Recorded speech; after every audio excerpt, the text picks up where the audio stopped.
Liliana Espinosa, Councilmember. Thank you, Mayor. My first item is presentation by Speak For Me Now in reference to the animal shelter, and we have Ms. Carla and Ms. Shannon here to speak to us about some of their concerns with the animal shelter. First of all, good afternoon, Mayor, City Councilman, and woman. My name is Carla Cavazos. My name is Shannon Acevedo. I used to be the kennel manager for the Laredo. You need to speak up closer to the mic, okay? Sure. My name is Shannon Acevedo. I used to be the kennel manager at the Laredo Animal Shelter. Okay. Okay. First of all, we all are taxpayers, and we form a group. The group became over as to a lot of complaining concerns of neighbors, people, friends. I mean, it's amazing the concern there is out there regarding the shelter. We all know that place hasn't always been the best place. I know because I used to visit it very often, and it's never been the greatest place. When Shannon, Breezius, and Lori's came into the shelter, it got a lot of improvement.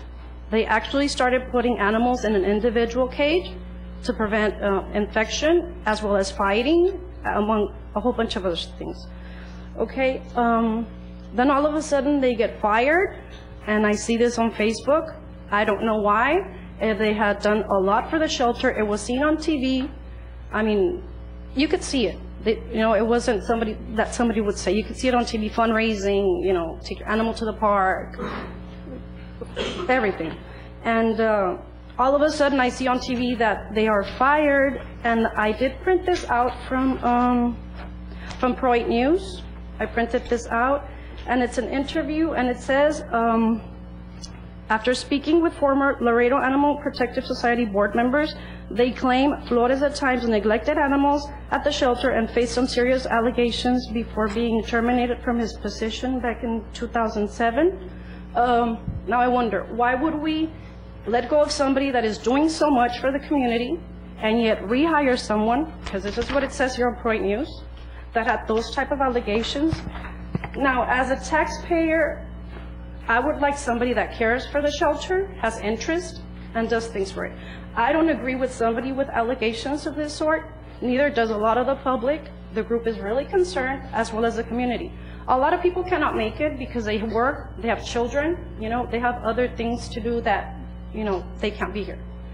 Some of the other issues that we have is improper disinfecting, improper euthanizing, mistreatment of animals. As far as the disinfecting, I have visited the shelter. I have seen the animals, the cages get cleaned with the animals inside, which is not supposed to be. A lot of these things are not following AVMA guidelines, and some of the things that we have witnessed are against state law. We have witnesses, and we do have a video, just so that you can take a notion of what goes on. Unfortunately, we can't be filming every day. These are certain instances that were filmed, and I would like for you all to, maybe you're not aware of it, so you could see it. Okay, I'm going to kind of talk you through. These are pictures that I took while I was employed there.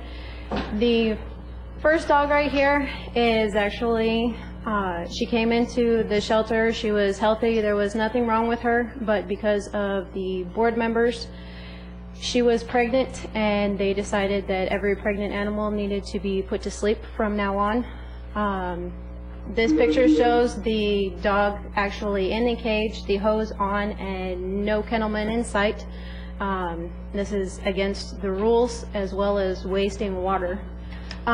This is a dog that gave birth to these puppies on a Sunday, and these are the puppies on a Wednesday with the same blanket with urine, feces, amniotic fluids still in the blanket. This is a clean cage, according to the kennelman that had apparently cleaned it. These are the blood spots that were not removed. Mayor, we're going to ask that this film be stopped, please. It's inflammatory and defamatory, we think, of the people that were named. Excuse me. Yeah, I just, let me just tell you, and you know that I am the biggest animal lover, and certainly your concerns are certainly our concerns, and we share those, but we have to be very careful the way, the presentation is made in accordance with We'd like to see the information in our office. Yes, Mr. Mayor. yes, and let me As a just staff, if you could go, we will set up a meeting, ma'am. We're not trying to disregard what you're saying. Not at all. It's just that, the other individuals are not here. I know Dr. Gonzalez will comment, but we want to make sure that we take a look, and if there's anything that needs to be done, remember, it's not a department directly under the city. Exactly. It is, but we're interested. We want to make sure that we look at the information that you have, but not here in a public setting, ma'am. Let me just, and let me just tell you that I know that that this city council will take the immediate appropriate action. If there's something that needs to be fixed, it will be fixed. I can assure you of that. Can I mention Sure. something, Mayor Salinas? Yes. The reason we came to City Council, the group contacted the ASPCA and the Humane Society as well, and we were advised to go through city officials before them coming in and doing an investigation. Like I say, I am from Laredo. Sure. I love Laredo. Laredo is great. It could be greater if our animals were treated humanely, and I'm talking about things that I have seen. I am not, I have seen it with my eyes. No, ma'am, we're not saying that what you're saying is not the truth. We're saying is that, whenever you start in a public setting, we'd like to take a look at it, and then with Dr. Gonzalez and other city staff members, and we'll be happy to see it, and take appropriate action if we need to, together with the Animal Protective Society. Mr. City Manager, and I think the statement that you just made, we will take action, and we'll take appropriate action promptly, and obviously we are concerned, and your concerns are certainly our concerns, and we appreciate, but we have to be extremely careful how we deal with this, okay? But I can tell you that Dr. Gonzalez is very responsible, and we are responsible here. And we also have, I think, to also say that we also have to educate our community as well, because we have to be responsible. Those little animals deserve to be protected, and we ought to be the role model for that. They sure do. So I am hoping that if we do get a meeting, it be. No, you as will soon have a as meeting, we ma'am. can, We will have a meeting. Because once again, it's very important Sure. to the community. Absolutely. And very important for those animals. Let me just mention, as you were talking about law enforcement officers, we do have canines in law enforcement. Unfortunately, there was an incident, that happened, an accident with an animal. We have animals that help assist people with disabilities like we had today. Yes, ma'am. Yes, ma'am. So it's very important they be treated humanely. Very important to me and to the group, and I'm sure to all the community. We agree, ma'am. Yeah, Mayor, if I we agree with what you're saying, ma'am, and you're not alone, and you're not going to be alone, and we will be responsible, and we will take care of business. Council member? Thank you, Mayor. I just wanted to mention that, the reason that I placed this item on the agenda is because we have had meetings, and I didn't want for it just to be an item where they come up for public comment. I wanted for us to be able to take some action and be able to schedule these meetings. And I know that we are not in charge of the board, of the Animal Shelter Board, and we're not in charge of their day-to-day operations, but I know that we will do everything that we can to make sure that they're following the laws and make sure that they're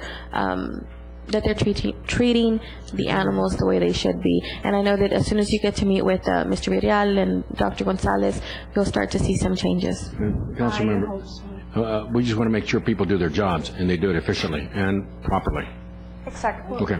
Yes, And ma'am. I would also like to say that although the city of Laredo is not directly in charge of what the board members do and how the animal shelter is run, the $300,000 that is given to the animal shelter from the city is closer to about 60% of the operating costs. So that in and of itself, as taxpayers, we should be able to have a say in who the board members are and how that place is run. We do have a document in writing between us and the shelter, and certainly that's part of our prerogative to be able to look into the operations, because we are a major funding source, and we will.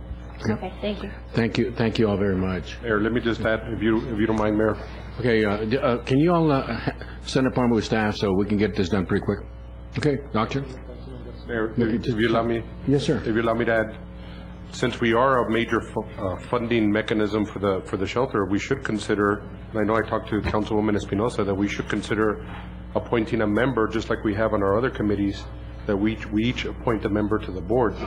It could be in addition to what they have or whatever the circumstances, but that's something that we should consider as a council. That's a good idea. It's a very good idea, council member. It's a good idea. And that way you can have a, sort of like monitors or, oversight.